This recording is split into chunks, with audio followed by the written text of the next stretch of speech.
रीवा से नई दिल्ली के लिए शुरू हुई सीधी विमान सेवा ने विंध्य के लोगों में उम्मीद की नई रोशनी जगाई थी, लेकिन गुरुवार को अचानक हुए बदलाव ने यात्रियों के मन में कई सवाल खड़े कर दिए।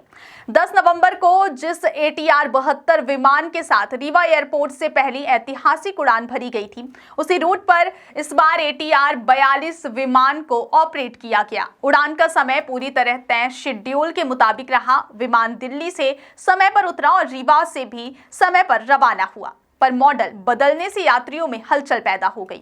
ATR 72 की तुलना में ATR 42 छोटा विमान माना जाता है, जिसमें सीटों की संख्या कम होती है। ऐसे में यात्रियों के मन में यह सवाल उठना स्वाभाविक था कि आखिर यह बदलाव अचानक क्यों किया गया। हैरानी की बात यह रही कि ना तो एयरपोर्ट अथॉरिटी और ना ही एलायंस एयर ने इस बदलाव के पीछे की वास्तविक वजह के बारे में कोई आधिकारिक जानकारी सार्वजनिक की।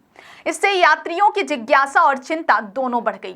सोशल मीडिया पर यात्रियों की प्रतिक्रियाएं तेजी से वायरल होने लगी। कुछ ने कहा कि रीवा जैसे उभरते शहर में तो बड़ी संख्या में लोग दिल्ली की यात्रा करते हैं, ऐसे में अचानक छोटे विमान का उपयोग समझ से परे है।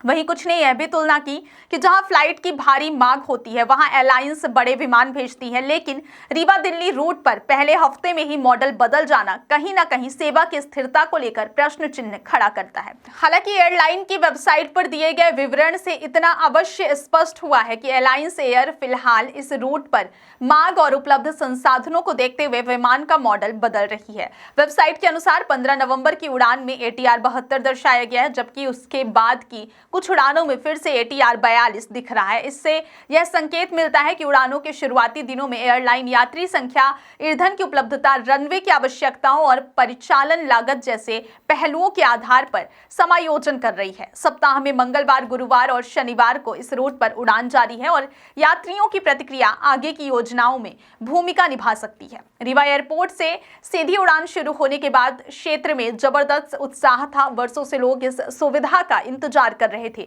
बड़ी संख्या में छात्र, व्यापारी, सरकारी कर्मचारी और निजी कंपनियों में काम करने वाले लोग नियमित रूप से दिल्ली आते जाते हैं, इसलिए लंबे समय से यहां दैनिक उड़ान या बड़े विमान की मांग भी की जा रही है। ऐसे में शुरुआती हफ्तों में ही मॉडल के बदलने से यात्रियों में कुछ असमंजस जरूर पैदा हुआ है। हालांकि उड्डयन क्षेत्र के विशेषज्ञों का मानना है कि किसी नई रूट सेवा में शुरुआती महीनों में एयरलाइनें मांग जांच और परिचालन संतुलन के लिए विभिन्न प्रकार के विमान आजमाती रहती हैं।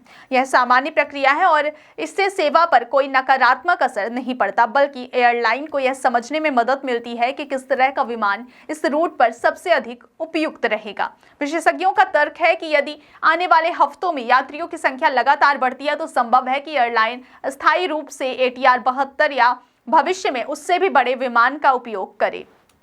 अब अगली उड़ान 15 नवंबर को है, जिसमें ATR 72 दर्ज है। एयरलाइन इस बात पर नजर रखेगी कि उस दिन कितनी सीटें बुक होती हैं और आगे कितनी मांग बनती है। स्थानीय यात्रियों का कहना है कि यह सेवा सिर्फ एक फ्लाइट नहीं बल्कि पूरे रीवा संभाग की कनेक्टिविटी का भविष्य है। वे चाहते हैं कि यह सेवा नियमित रहे, समय पर चले और धीरे धीरे अन्य बड़े शहरों जैसे मुंबई, बेंगलुरु, हैदराबाद और कोलकाता से भी सीधी कनेक्टिविटी स्थापित हो। रीवा एयरपोर्ट के लिए भी यह एक महत्वपूर्ण परीक्षण का समय है, क्योंकि यहां से उड़ानें बढ़ने पर क्षेत्र का आर्थिक, शैक्षणिक और चिकित्सा संबंधी विकास कई गुना तेज हो सकता है। फिलहाल मॉडल बदलने से छोटी असहजता जरूर हुई है, लेकिन यात्रियों को उम्मीद है कि यह सिर्फ शुरुआती तकनीकी समायोजन में है और आने वाले महीनों में रीवा दिल्ली फ्लाइट स्थिरता के साथ अपनी नियमित पहचान बनाए रखेगी। कुल मिलाकर क्षेत्र के लोग यही चाह रहे हैं कि यह महत्वपूर्ण सेवा स्थिर रहे, विस्तार पाए और रीवा को देश के अन्य बड़े शहरों से जोड़ने का सपना जल्द साकार हो।